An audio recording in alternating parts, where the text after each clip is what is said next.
Everyone, welcome back to my channel. So आज के इस लेक्चर में हम लोग स्टार्ट करने वाले हैं क्वेश्चन नंबर 21। क्वेश्चन नंबर 21 में देखो क्या कह रहा है। Compute the equity cost of capital of x limited in the following situations. आपको कुछ सिचुएशंस दे रखी हैं। फॉलोइंग मतलब होता है नीचे नीचे दिया हुआ है, ठीक है। तो पहली सिचुएशन है, ए पॉइंट में लिखा हुआ है, it's equity share is selling at ₹150 and it is paying at a dividend of ₹12 per share which is expected to be maintained in a future also। देखो यहाँ पे क्या कह रहा है कि यहाँ पे शेयर का प्राइस हमें गिवन है और डिविडेंड गिवन है। कितना डिविडेंड देता है? ₹12 पर शेयर वहाँ पे डिविडेंड देते हैं। तो सिंपल सा है, जैसे आपने अभी तक किया था। हमें क्या निकालना है यहाँ पे? Cost of equity capital.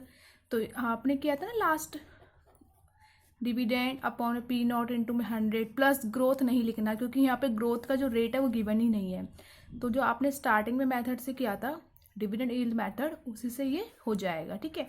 तो पहले ए पॉइंट करते हैं। क्वेश्चन नंबर 21 का क्वेश्चन नंबर है और इसका ए पॉइंट। यहाँ पे क्या निकालना है हमें? Cost of equity. इसका फॉर्मूला होगा डी डिविडेंड P इंटू में 100 प्लस ग्रोथ नहीं लिखेंगे, क्योंकि यहाँ पे ग्रोथ रेट हमें कोई भी गिवन नहीं है। तो बस डायरेक्ट सॉल्व कर देंगे। डिविडेंड कितना है अभी बता रहा था, ₹12 पर शेयर है, डिवाइड करेंगे किससे? जो मार्केट प्राइस है, कितना था सेलिंग प्राइस अभी बोल रहा था हमसे? ₹150। तो 150 से इसे डिवाइड कर दो और इंटू में 100। इसको आप सॉल्व कर दो। आप जब इसे सॉल्व करोगे तो कितना मिलेगा आपको? 8%, ठीक है। ये कितना आएगा? 8%। ओके, तो ये हमारा फर्स्ट पॉइंट हो गया है। फर्स्ट में हमें यही करना था। अब आओ सेकंड पॉइंट पे। अब हम इसका देखेंगे बी पार्ट में हमसे कह रहा है द सेम इक्विटी शेयर, जो यही इक्विटी शेयर है उसी की बात चल रही है। मेंशन इन अ सिचुएशन ए, जो आपको ए सिचुएशन मेंशन किया है उसी की बात चल रही है। If dividend are expected to grow, अगर जो डिविडेंड है वो बढ़ता है, यहाँ पे ग्रो देखो, यहाँ पे ग्रोथ रेट गिवन है at rate of 6% per annum, मतलब अगर जो ग्रोथ रेट है वो बढ़ता है 6% पर एनम से, देन बताओ कि कॉस्ट ऑफ इक्विटी कितना आएगा, ठीक है। तो सेम इसी सिचुएशन के ऊपर बेस्ड हमें क्वेश्चन दे रखा है, बस यहाँ पे ग्रोथ रेट भी दे दिया है। तो वैसे ही जैसे अभी तक हमने किया था, dividend yield plus growth in dividend method वाले से प्लस जी लगाना है बस, और कुछ नहीं है। तो इसको करते हैं। ये क्वेश्चन नंबर 20 का बी पॉइंट है।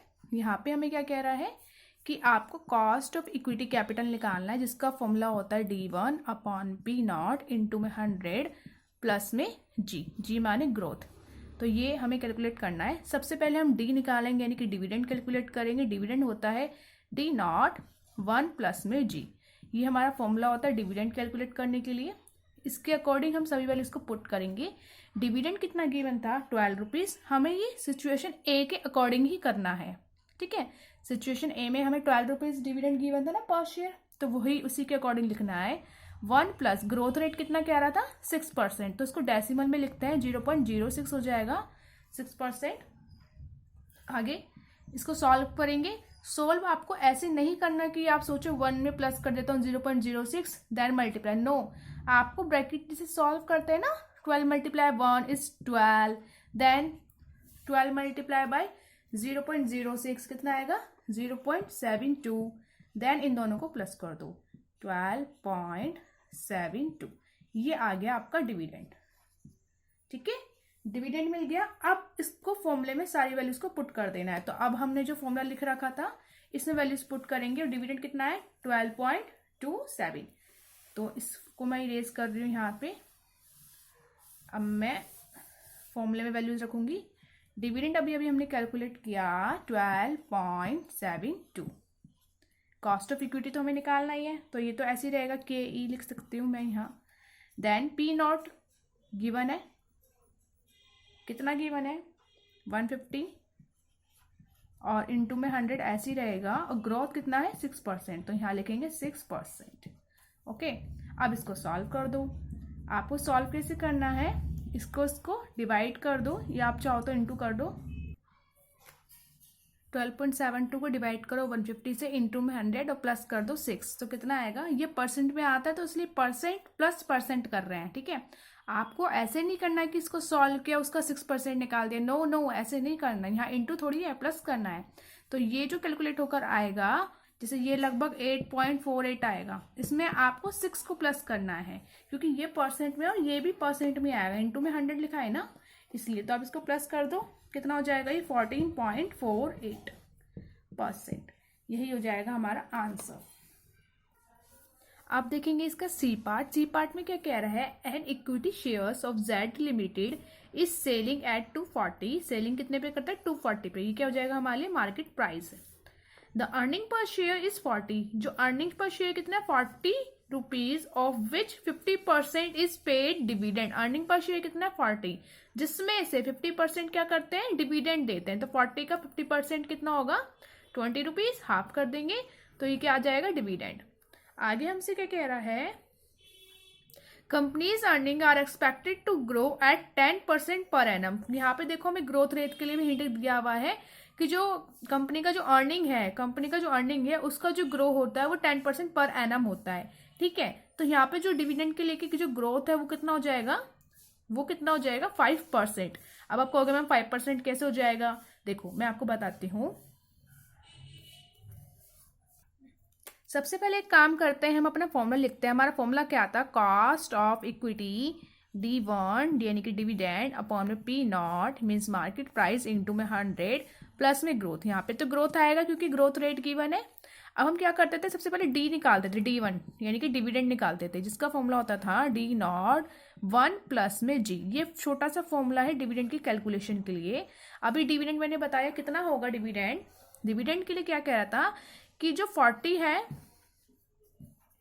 40 रुपीज पर शेयर अर्निंग करता है और इसका 50% हम डिविडेंड देते हैं। तो इसका 50% कितना आ गया? 20। तो 20 हो गया डिविडेंड। 1 plus growth. अब ग्रोथ रेट यहाँ पे कितना आएगा? देखो वो आएगा 5%। 5% को हम लिखेंगे 0.05, ठीक है। अब आप कहोगे मैडम ये कैसे आएगा? तो मैं अभी आपको बताती हूँ, एक सेकेंड। ये कितना हो जाएगा?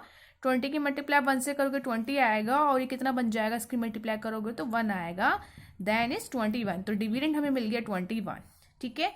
तो ये तो हो गया हमारा डिविडेंड का कैलकुलेशन। तो हमें यानी कि फॉर्मूले में डिविडेंड मिल गया है। मार्केट प्राइस ये हमें गिवन है ना बुक में, देखो P नॉट हमें गिवन है बुक में 240 रुपीज। तो ये हो जाएगा हमारा मार्केट प्राइस जो कि हमें बुक में ही गिवन है, ठीक है। और इंटू में 100 तो आप लिख दोगे फॉर्मूले के अकॉर्डिंग। देखो P मार्केट प्राइस मिल गया, डिविडेंड मिल गया, इंटू 100 लिख दोगे। ग्रोथ जिसके ऊपर मैं बात कर रही हूँ कि क्वेश्चन में तो लिखा हुआ था कि company expected earning is 10% grow per annum, इस तरीके से, लेकिन ग्रोथ 10% नहीं होगा। क्यों नहीं होगा? क्योंकि यहाँ पे लिखा है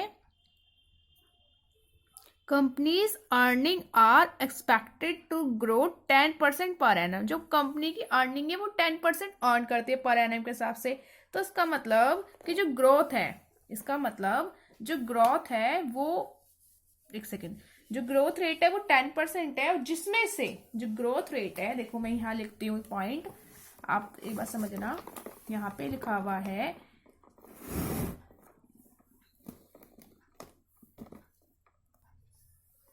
जो ग्रोथ है, मतलब जो ग्रोथ रेट है, ग्रोथ रेट इज कितना है? वो 10% कह रहा है, लेकिन जो 10% है ये हमारा ग्रोथ रेट यहाँ पे नहीं आएगा। क्यों? क्योंकि इसका 5% आएगा। सॉरी, ये 5% आएगा, 10% नहीं आएगा, क्योंकि यहाँ पे कह रहा है ग्रोथ रेट इज 10%, विच, जिसमें से कंपनी, विच कंपनी, जो कंपनी है वो क्या करती है? 50% डिविडेंड देती है। कंपनी विल पे वो पे करती है 50% एज अ डिविडेंड। 50% उसमें से डिविडेंड देती है, इसलिए। तो अगर आप इसका 10% 50% निकालोगे कितना आएगा? 5% ही तो आएगा।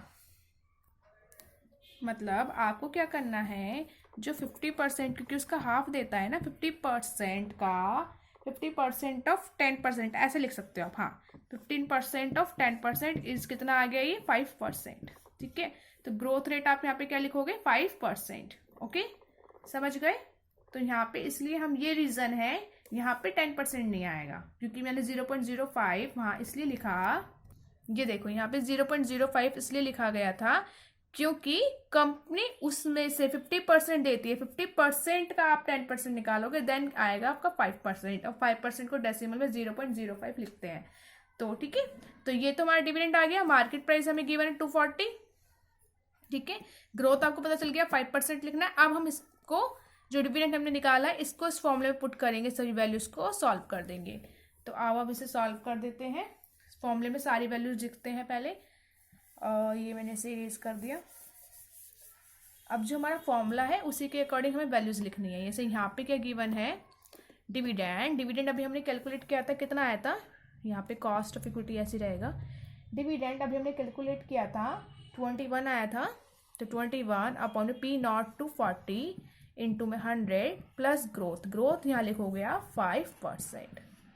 अब आप इसे सॉल्व कर दो, 21 अपॉन में 240 इंटू 100 प्लस 5% करोगे तो ये कितना आएगा। अगर आप इसको सॉल्व करोगे तो ये आएगा 8.75%, प्लस कर दोगे आप 5% को तो ये कितना हो जाएगा 13.75%। ठीक है गाइस, तो ये था हमारा सी पार्ट था ये। ओके, तो क्वेश्चन नंबर 21 हो गया है कंप्लीट। आप नेक्स्ट लेक्चर स्टार्ट करेंगे क्वेश्चन नंबर 22। तब तक के लिए bye bye, take care and stay connected.